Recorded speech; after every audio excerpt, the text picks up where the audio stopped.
We're Girovagari. I'm Priscilla, and that's Chris. Join us on our journey. Who knows where the road might take us? Alright, so we've been extremely bored. We've got an adventure. I'm sitting in the car park at B&Q. It's very exciting. But we're going somewhere. Christopher has just told me that we're going to go visit the smallest house in Britain. The smallest house in Britain. I saw it, I thought, hey, it's better than the car park. Let's go and find it and look, check it out. We have 4 days before it's New Year's, so why not wait some time? We might even stay Waste some time. We're not wasting some time. We're going on an adventure.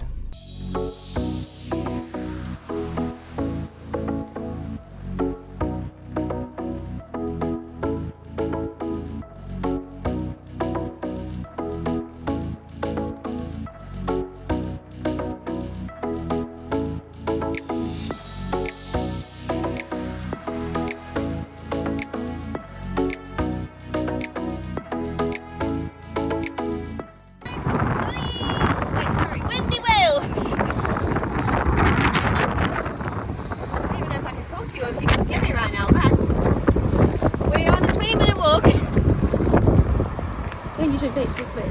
We're on a 20-minute walk, well 18 minutes. We're going to go from where we had parked last night, which is me.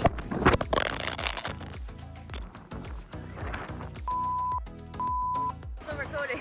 Yeah. Excuse the language, but Chris just got a brand new phone, so dropping it. Start again. I think I might use it. Anyway, we stayed at a marina last night behind me, and we are now on our way to see the smallest house in Britain. We're also expecting there's like a huge storm coming, so I don't know if this is the right idea. Oh, it's this way. We don't have an umbrella. We're not very prepared. We're gonna brave the elements.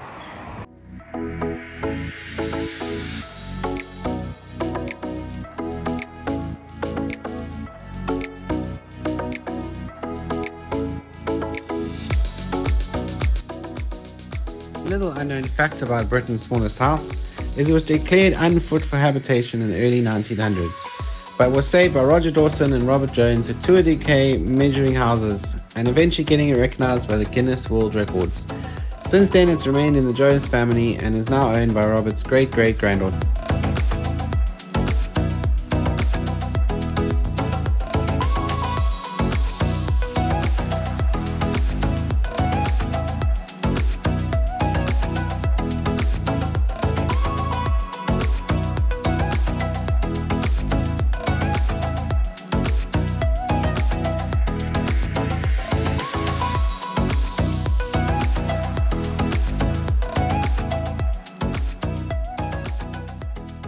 We've done a bit of a walk, we've had a look at the castle, it looks pretty cool, but we spotted a place down the bottom where they do traditional style mussels, grown traditionally, not on ropes, not for speed but rather for quality and taste. So apparently it's a little bit of an honesty system. I'm going to draw some money and go check it out.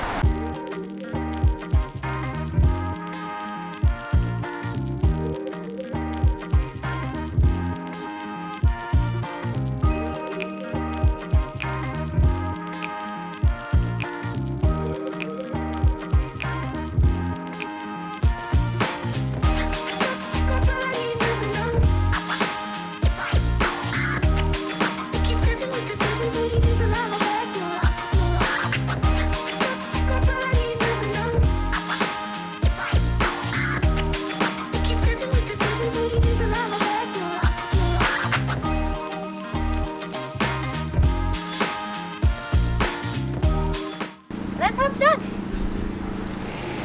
Mussels for dinner. Look at that bag, it's insane. It's crazy, and it's still like the what do they call it? The barnacle things. Oh, cool. So it's like legit. It's like so fresh. Nice. So back in South Africa, we used to pick them off the rocks. yeah. Well, I'm hoping I can make something tasty tonight. Hoping.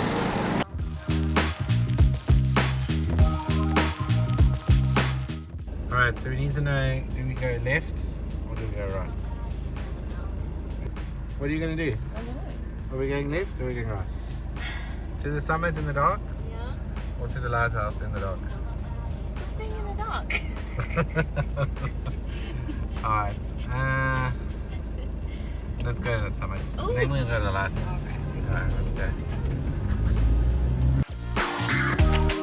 Keep dancing with the devil, baby, there's a lot of back, my body moving on. Keep dancing with the devil, baby, there's a lot of back, Right. Alright. So we have found our spot. We did go left. And we went to the summit. And we were very glad we did. However, it's pretty dark outside. So I'm hoping, fingers crossed, that tomorrow is nice weather. And we can show you exactly where we are. Because I think it's going to be a pretty amazing view. The stars are out tonight as well. So I might sit on the deck, have some coffee before bed.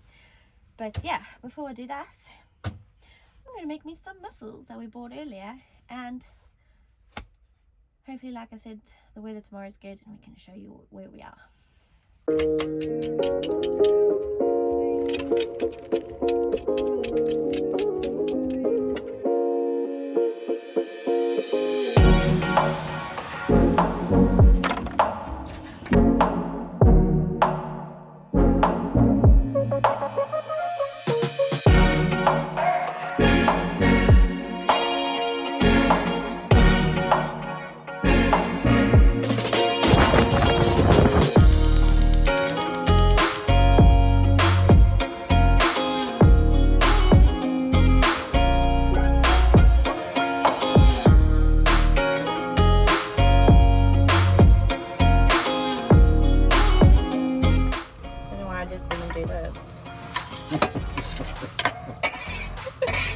It'd be a lot easier. Anyway, then I gotta add my wine and the cream. That's pretty much a mussel sauce. Really? Yeah, it's like super simple. Don't go overboard with it, you know, just keep it simple. Hashtag cooking tips from Jura Vigari Priscilla's in the kitchen, everybody.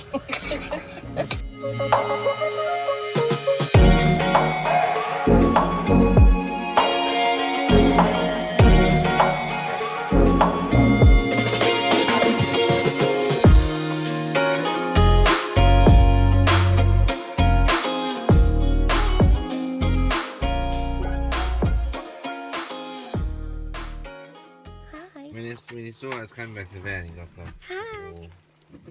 He's like, I'm still having a walk, please. How are you walking? So how was your night last night? Windy. Windy, windy, windy. Pretty Was it scary, okay? actually. Nah. Huh? I was freaking out. The van wasn't gonna blow over. I was freaking out. We're on the edge of a fool. mountain. There's like one little steel wire. Why? That's not gonna save you. I know, that's what I'm saying. No, it was fine. The van's a couple tons, going nowhere.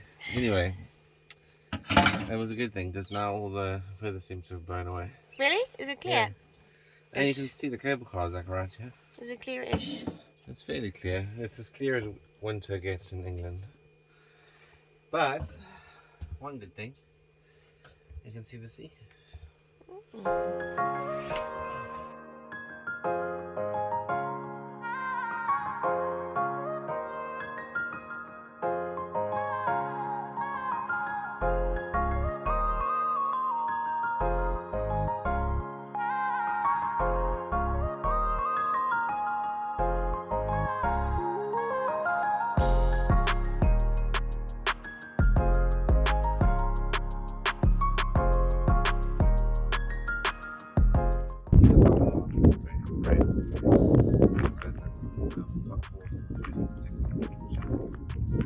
wow. Okay. If you read some of the tombstones, they are like 50 years old, 25 years old, young us.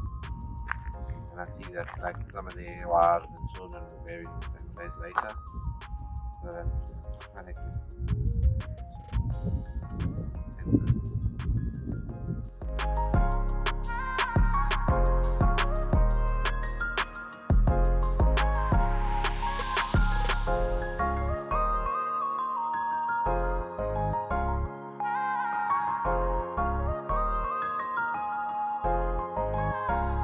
Fun fact, the Wales Coast Path is one of just a few footpaths in the world to follow a nation's entire coastline.